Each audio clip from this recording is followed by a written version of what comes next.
YouTube channel. Today's recipe is a little bit inspired. It is a South Indian dish that you see popularly in Karnataka and even in Kerala. It is a chicken ghee roast and I'm very excited. Today's recipe is super inspired. I have to give a shout out to my neighbor because he's the one who actually called me and asked me about this recipe, and he was doing trials and then I got completely inspired and said, hey, I gotta try this myself. So if you're watching, Neville, thank you, because this is all you. Chicken ghee roast is a recipe you'll find across Karnataka. You'll even find some versions in Kerala. And a lot of people believe that this is a Mangalorean recipe, but the truth is it was actually created in a small town outside of Mangalore called Kundhapur. And Kundhapur is actually famous for their production of the Byadgi chili, or sometimes it's called Betki or Betki chili. And because it's so signature to that town, there was a gentleman who owned a restaurant which is still open till date. It's called Shetty Lunch Home, and he invented this ghee roast recipe. Now you'll find versions of this which are fiery orange and red. You'll find versions of this which are slightly brownish in color, which is what I did because I added more tamarind. I'll link all the details and the full recipe for this, as well as the history and the backstory about this recipe, in the description below in my complete blog post. As always, I put the whole recipe and everything else that you might need, any information, so make sure to check that out. And while you're doing that, make sure to also follow me on Instagram because I post everything that I do there as well. So now you will find versions of this recipe. You'll find different ones, and by no means am I saying that this one that I've made is an authentic version. This is really my take on it. I've sort of tweaked it a little bit and tried to come to a conclusion that I really like, which I think you will enjoy as well. So I hope you like this recipe, and let's get started.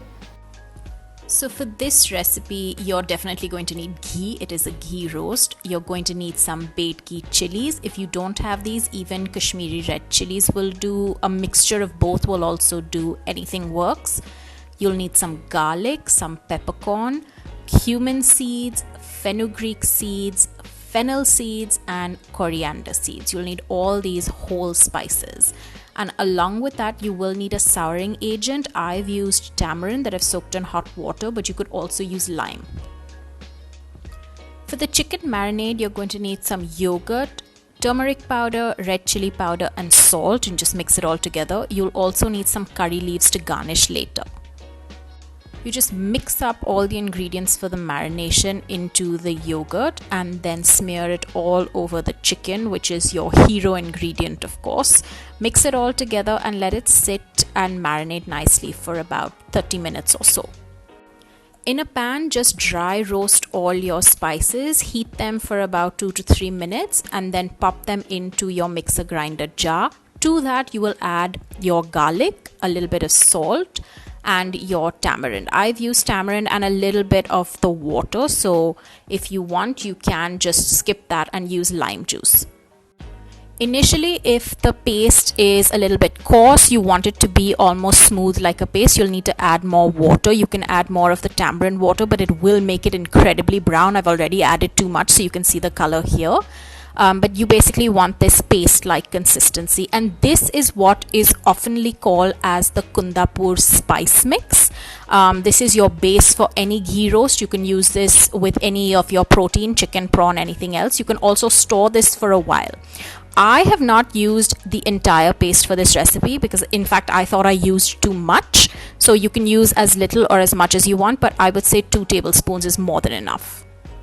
In a pan, add some heaping helpfuls of ghee, 3 to 4 tablespoons, the more the better. Toss in some chopped onions and gently let them cook till they turn translucent. Add in your spice mix, or this lovely paste that we've just ground up. 2 tablespoons should be more than enough. I ended up adding a little bit extra, but I would say 2 tablespoons is plenty. Just mix it all together and let this cook for a couple of minutes because it is raw at this stage and it needs cooking. After about 5 minutes, toss in all the chicken. If there's any extra marinade left in the pan, I would add that as well. Coat it well. Try and mix all the chicken with the Kundhapur spice mix, the paste, so that all the pieces get a little bit of it. And then even it out in the pan and let it cook on a high flame for about 5 minutes.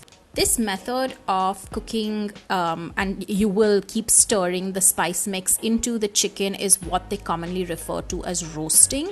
You want to keep cooking it for a maximum of say 12 to 14 minutes. I've used boneless chicken, so it doesn't need longer. If you were using chicken with bone, I would say cook it for another 25 minutes so that it's completely cooked and your chicken isn't raw. You'll know that the spice mix has cooked when the oil separates from it. That's your indication that this dish is completely done. Towards the end, just pop in some curry leaves for a nice garnish. Give it another quick toss in the pan, and that's pretty much it. Your recipe has come together. This is your chicken ghee roast. You will notice in some recipes that it looks more orange in color. This one, my spice paste looked more brown. That's because I added tamarind and it just completely changes the color. And I added lesser chilies. You can add more or less. You can do a mix of how much you want, but this would be your base recipe. You can eat it with parathas, rotis, but I like it with simple plain dal chawal. I think it's delicious. So there you have it. This is my chicken ghee roast recipe. I hope you've enjoyed it. If you do not forget to like this video and subscribe to the channel. I have a lot more in store for you. I'm enjoying this cooking session, and if you have any feedback for me or if you try the recipe, make sure to leave me a comment or tag me on Instagram. I love seeing what you guys create. So I hope you enjoy this, and I will see you in the next one.